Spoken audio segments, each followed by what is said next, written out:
everybody, Razorblade Mango here, and just taking some time away from Far Cry Primal is what I'm playing right now, which is pretty damn good, and I should have a video about that by this afternoon or tomorrow, depending on how engrossed I become in the new Automatron Fallout 4 DLC.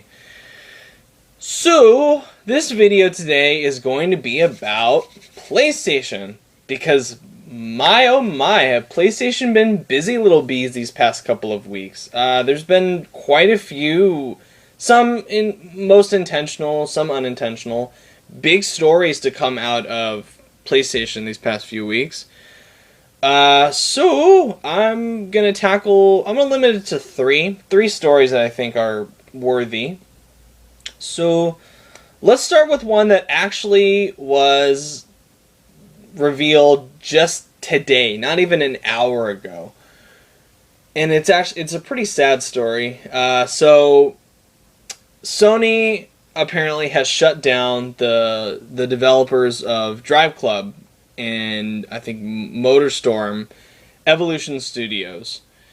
Which is sad, especially given that they've now gone out on a pretty sour note, because Drive Club was notorious for its terrible launch, and it didn't get fixed for a long time. I mean, it had tons of server issues.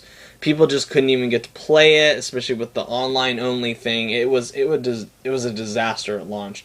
Personally, I didn't really like the game. I thought it was very boring, but you know, it's sad. Like Lionhead, it's sad when a studio is shut down, and especially when they're at like the bottom right now. But also, like Lionhead, this doesn't surprise me, given really, when you look at it, this was kind of just a matter of time. It was like a lion that had just been fatally stabbed, and it's just bleeding out, and it eventually just dies. And this is what happened to Evolution Studios. I mean, Drive Club was that fatal knife wound, and maybe things could have been different if Drive Club had released, like, I don't know, a year later, if they had just delayed it again because of server issues and stuff like that. But you know, this just goes to show that when you don't, I mean, it happened with Ready at Dawn as well. Not that Ready at Dawn got shut down, but Sony doesn't want to have anything to do with Ready at Dawn anymore, from what I hear from my inside sources that I talk to. And yes, I do have inside sources. I do know a few people within Ready at Dawn. They don't want anything to do with, I mean, Sony doesn't want anything to do with Ready at Dawn anymore. They might talk about the Order 1886 every now and then, but they consider the Order 1886 to be a big embarrassment to PlayStation, especially given how mediocre it was received, just the negative reputation that it has. And that's very similar to Drive Club. I don't have any inside sources within Evolution Studios, but I can only assume that PlayStation kind of just wanted to cut ties with them, and since they owned them, they just basically just shut them down, which is sad, because, you know, it's always sad when a studio closes, when people lose their jobs. So hopefully, like when Sony extended the olive branch to the people that lost their jobs from Lionhead, I hope I hope Microsoft returns the favor and kind of goes, hey, you know, we'll have job fairs for you guys at Evolution Studios. See if you want to work for Microsoft. Stuff like that. Which wouldn't surprise me if that happened. That'd be a very, you know, courteous thing. But here's what Sony had to say, and this is a small thing. Apparently Sony confirmed this to, and I'm reading from Kotaku, Sony confirmed this to gamesindustry.biz.com or whatever. Sony, they told them that the decision came after a regular review of every developer within Sony to ensure, quote, a competitive landscape can create and produce high quality, innovative, and commercially viable projects. It is regrettable that this decision will lead to compulsory redundancies. We accept that this decision will mean that we risk losing high caliber staff, but by focusing on other studios, they have studios in Capital, which is weird, that already have exciting new projects in development. We believe we will be in a stronger position going forward and able to offer the best possible content of the highest quality for our consumers. So, I mean, this is the standard, very squeaky clean PR thing whenever somebody closes a studio down. I mean, Microsoft did that too. They went, oh, we, in order to make it a better landscape for our consumers, we got to cancel Fable Legends, possibly close Lionhead. I forget what the other studio they closed down was, but it's sad. It's always sad when it happens.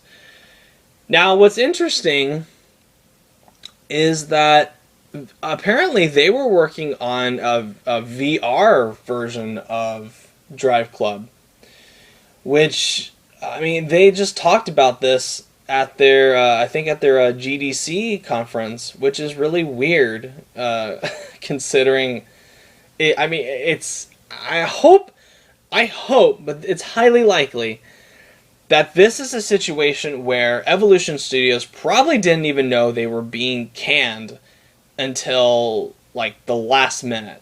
I hope that's not what happened, but considering that like mere hours ago the game director was like, happily talking about Drive Club and saying like, oh, look, the fans out there are so good, look at all these photos and stuff like that.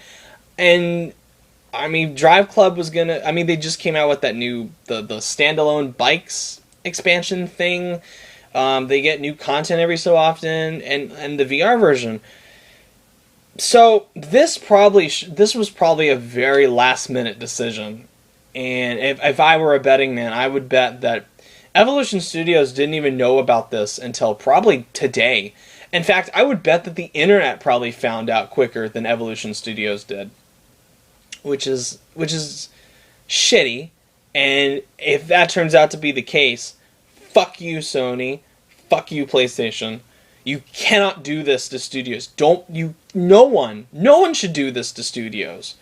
If you're going to shut down a studio, give people like a month's notice. That to me is like and maybe that's what they did. Maybe they were under embargo. They couldn't publicly talk about it shutting down until today. But I have a gut feeling this is a situation where Sony came in today and said, you guys are done. You have, I don't know, a few hours to leave the premises before we sick the dogs on you or something like that. But yeah, it's weird. And of course the studio hasn't mentioned what's going to happen with Drive Club VR. They're probably going to give it to another studio, but I doubt we'll ever see a Drive Club game again. And despite what I thought of the game, people liked it. I guess I've heard about people that really, really enjoyed it.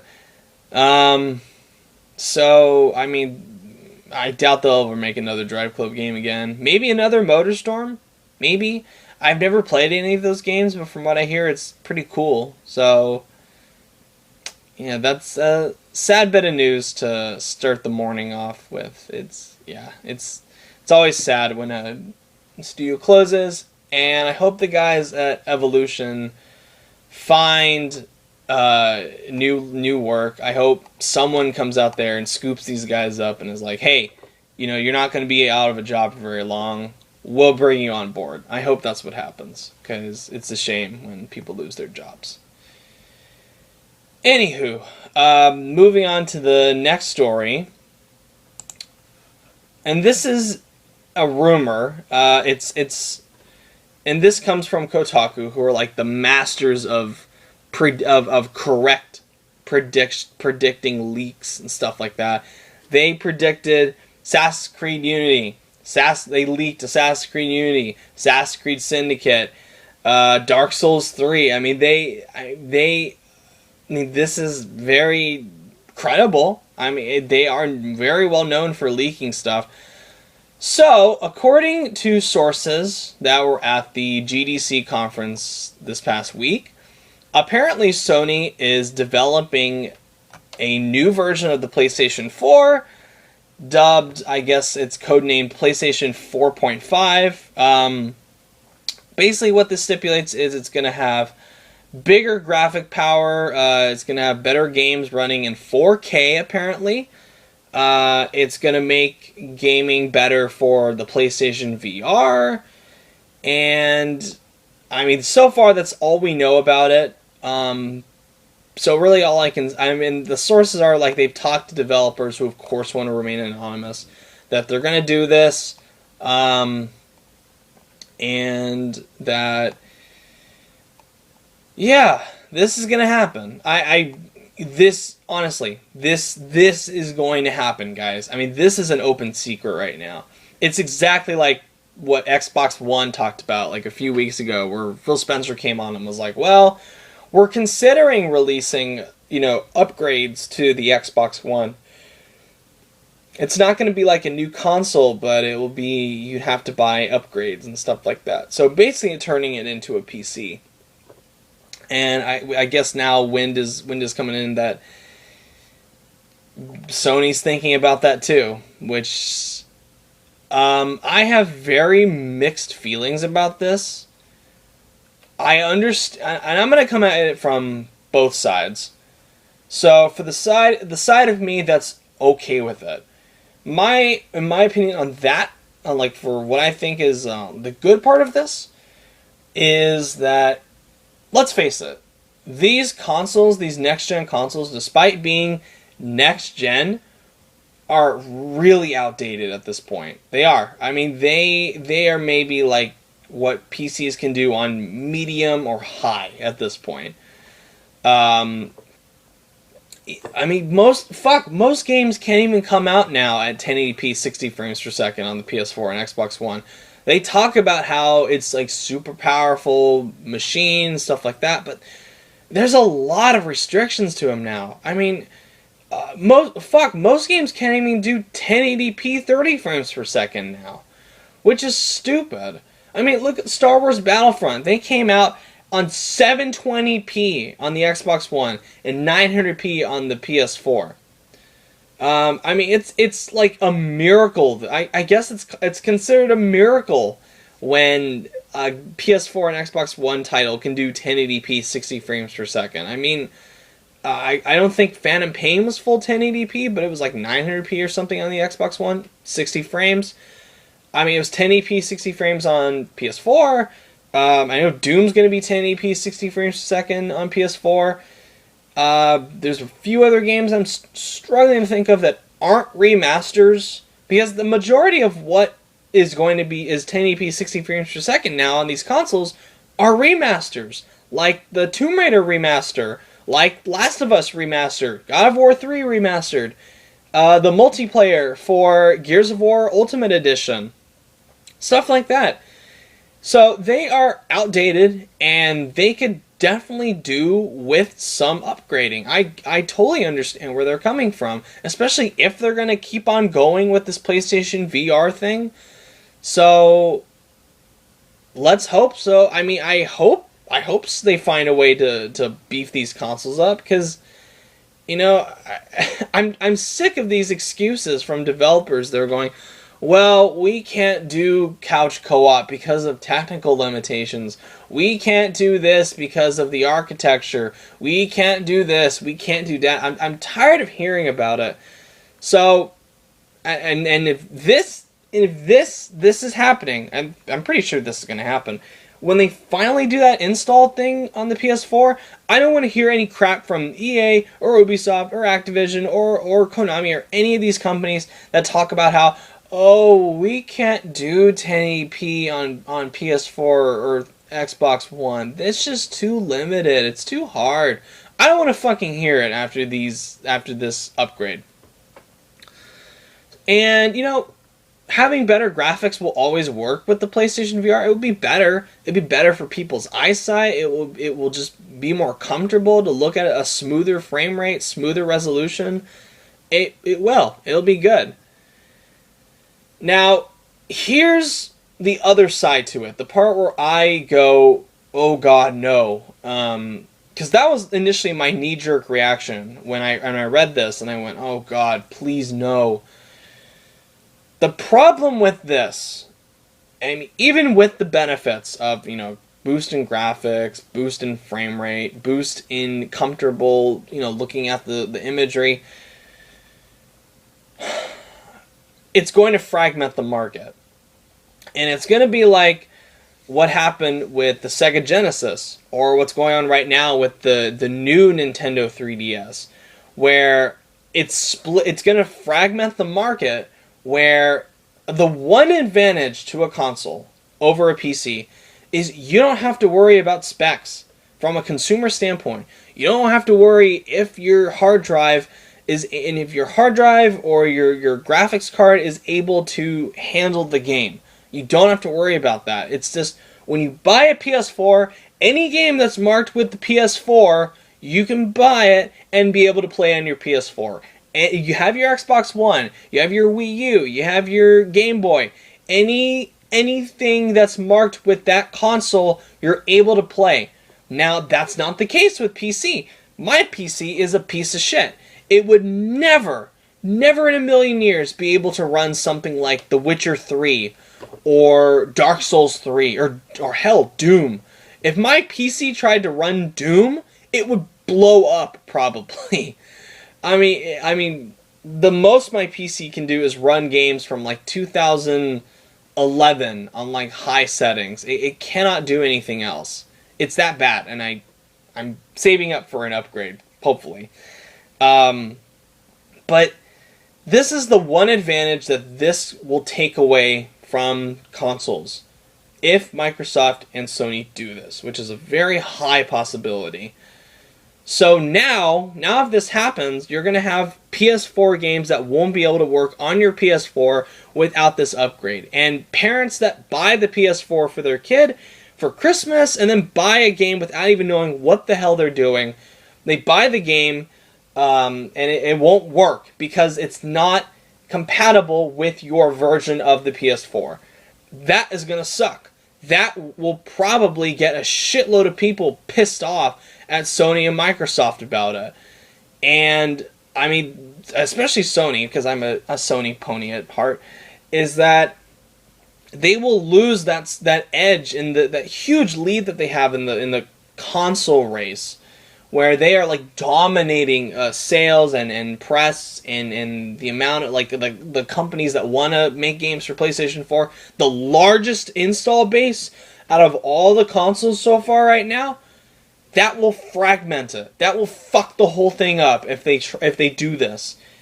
And what I hope they do, I hope the solution to this is they just wait maybe like, and thankfully this is only like early in development. This is very, very early. So my hope for this is that they will not do this. They'll wait like maybe 5 years from now until people are sick and tired of the PS4, and then they'll want the PlayStation 5, and they'll have upgraded the hardware even more to where it can handle 4K, or it might be able to handle whatever comes out next, like 8K, 12K, whatever the fuck, and boom, you'll have powerful as shit PlayStation 5. That's my hope. I don't want a PlayStation 4.5 from the perspective. Now, for me, personally, I could be won over if they have the games to prove that this upgrade is worth it. Like if they were to bring out Bloodborne 2 exclusively for this 4.5 version of the PS4, running at like 4K, 120 frames per second, 90 frames per second. Fuck yeah, I'd buy that. Fuck yeah, I don't give a fuck how much it would cost. I'd buy the 4.5. I'd buy the shit out of Bloodborne 2, and I'd play that on my PlayStation 4.5. This doesn't concern me as a consumer, that I know my stuff. I know what will and what won't be compatible with this. Now, the casual audience out there, like families, parents that won't know, they're fucked unless somebody is hopefully will help them understand what's going on. So this could fragment the market. And people that aren't familiar with PCs, like myself, will then now have to worry about how, well, will this be compatible? Will this work on my PS4? That's something you're going to have to research. That's something, and if they're going to go this route, this is something that Sony is going to have to really, really think about, really, really streamline, and be clear and concise with how they're going to do this. Make this as simple of a process as possible. Don't ask people to buy a whole nother console. If you're going to go that route, just wait 5 years and then release the PlayStation 5. Don't do a 4.5. Just do PlayStation 5. Do it at that point. Because in 2021, no one's going to give a fuck about the PlayStation 4. The PlayStation 4 then will be like what the PS3 is now. Just an afterthought. So, anywho, that's my thoughts on the PlayStation 4.5. Now, the final bit of news. Speaking of VR and GDC, PlayStation finally have revealed a release date, a potential release date, and the price for the PlayStation VR, and the launch bundle and the core bundle, and what you're going to get in it, and what the VR is going to require. So, basics. It's going to come out October of this year, which is good. And it's going to launch the core bundle, which is just the VR headset, is going to launch on, I think it's going to be made for pre-order next week, I believe, next Tuesday. It's going to cost $399 US, which is kind of a big deal because a lot of VR, I mean, you guys know me. I don't care about VR. I don't care about any peripherals Sony will come out. And I'm telling you now, despite even all because I'm gonna be weirdly positive about this, and I'm gonna give props to Sony. Don't pre-order this. Don't buy it day one. Don't buy it year one. Hell, don't even buy it like year two. Most of year two. I see so many people that when they announce this, they're like, "Oh my god, I'm going to pre-order. I'm gonna get all this. Spend $500. This is the future of consoles." Okay, don't. Do you not know Sony's reputation with peripherals? I've said this in like numerous videos. In fact, I was listening to my PlayStation Paris Games Week conference video where I went on and on and on about VR. So I'm not going to repeat it again. I'm just saying, don't pre-order this. Don't buy it year one. Give it 2 years, a year and a half at least. And see where the VR is at that point. See what games are out now. See how well Sony is supporting it. And if you want to buy it in like 2018, 2019, when it's possibly going to go down in price, when you're going to have more bundles that are available for it, great. Buy it then. Buy it if you want to. 2 years. Give it 2 years, guys. This is the true testament. Give it 2 years. Just don't pre-order it. Please do not buy it day one. Just don't. Anywho, now on to the positive stuff, because I want to talk positively about this. I'm actually rather impressed by what I've seen as far as price and availability goes, and the bundle. For $399.99 US, it's the core bundle, but that's pretty big, considering that the VR... I think the Oculus Rift is like $800, and then some of the other like HTC stuff is like in the thousands. It is really fucking expensive, and then you have to buy a PC that is able to handle that, and you got to have a PC that's be able to have like 4 US 3.0 USB ports. It's something crazy like that. And again, simplicity. This is simplistic. This is probably for people that want to dip their toe in the VR water. This is probably the best way to go, because you're not going to have to worry about, oh, will my PC be compatible? Will I have enough USB ports? No, it's PS4, PSVR bundle, you're good to go. That's all you need. And if you're buying the core system, you're going to need the camera and probably another controller and a game or whatever. So, now the launch bundle, and this is good. It's going to come with the VR headset. It's coming with the PlayStation camera, which is going to be required, obviously, and the PlayStation Move controllers, which will probably be, I guess, better for the games, maybe.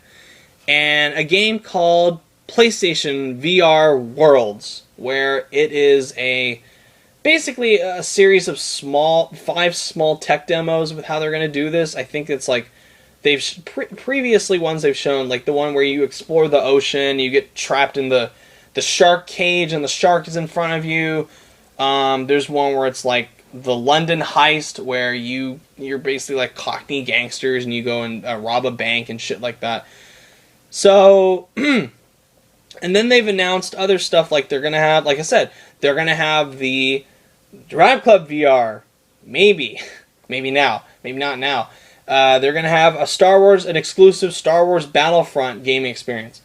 That would be fucking cool. If it's something like, if you guys have ever been to an arcade recently, like a Bullmore or a Dave & Buster's, they might have that big Star Wars spaceship simulator thing, the one where you get to like leave out of the Hoth base and fight on Hoth or Tatooine, stuff like that. It's really fucking cool, and I love it. It almost brought like a tear to my eye because of how authentic it was. But I hope something like that is what they're planning for Star Wars Battlefront, the VR. Hopefully the controls are better as well. There's other games coming out, like the Golem. There's the Riggs game from Guerrilla Games, which looks okay, I guess. And apparently they're like, games come first. Games are going to be our number one priority, which is what we'll see. But so far, if I were to ever pick any form of VR, any form of VR, my best bet right now, and this is high praise coming from me, who's very, very skeptical about VR, especially PlayStation VR. I would buy a PlayStation VR if somebody put a gun to my head and said, choose VR, PlayStation VR, hands down, no question. I don't want the Oculus Rift. I don't want an HTC. I don't want these like really super expensive ones. I would pick the PlayStation VR.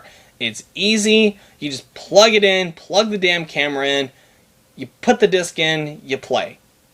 Basically, that's what you do.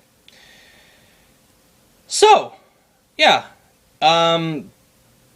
Actually, let's look at some of the games that are going to be coming out. Sorry, I should have put that up before. I was looking at one of the other things. Let's look at some of the PlayStation VR launch titles. VR launch titles. Here we go. Let us see. These are PS4 launch titles. Here we go. Alright.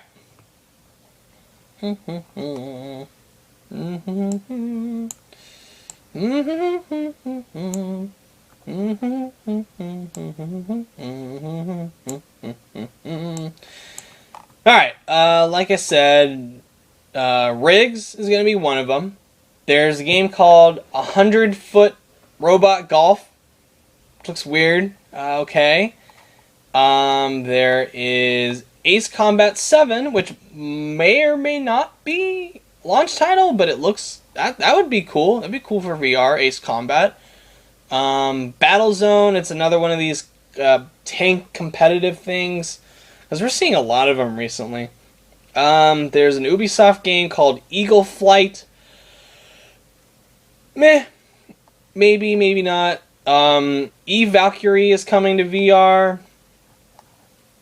Golem, that game, it looked really interesting. And that's actually a game that I'd want if it... I would probably check it out if it wasn't on VR. I'd have to buy a whole nother damn system for it. But, you know, I'm still waiting for that game that's gonna blow me away at VR. And so far, I haven't seen it. I've just seen stuff that's like, oh, that could be fun to play for like a little bit. Oh yeah, and then there's that Psychonauts game that they're doing for VR, which, But anywho, what's gonna matter right now is definitely the games and whether it's comfortable or not, because that's one of my biggest concerns is comfortability. I wear glasses, and I wear glasses while I game, so I would need a headset that would support me wearing glasses. So hopefully the PSVR could do that. And yeah, that about sums it up. Yeah, never thought I'd be talking positively about PlayStation VR, but I gotta give props to Sony for actually, doing a good job on the pricing and on the options that people will have at launch. I mean, we're probably gonna hear more about it during their E3 conference, which, maybe I'm gonna make another video about this closer to E3, but I have a gut feeling that PlayStation's conference just isn't going to be all that good this year. I know I had that gut feeling last year, and then they fucking like blew the roof off with Last Guardian, Final Fantasy VII Remake, and Shenmue 3, and then Horizon and all that. But this year, I just don't know. I don't have a good feeling about it, especially when it comes to like how much they're going to dedicate to VR. But that's a video for another day. Alright, thank you guys for watching. If you like what you see, subscribe. Let me know what you think about any of the stuff I've covered, like the Evolution Studios closing down, PlayStation 4.5, PlayStation VR, just anything PlayStation in general. Hopefully we'll have a video up for Far Cry Primal sometime this afternoon or tomorrow morning. Might put up a video about Fallout 4 Automatron, maybe. We'll see how substantial it is for a video, because if it's just like a little bit of add-ons, I'm not going to put up a video for it, but if it's like got extra story stuff, yeah, I'll talk about it. That'll be pretty cool. And, yeah, that's about it. One more week, guys, until until the Doom beta and Final Fantasy 15, the reveal event thingamajig. My top 2 most anticipated games of this year. Gonna have new stuff next week for it, which I'm pretty excited about. Alright, so thank you guys for watching, and as always, have a good one, guys. Take care.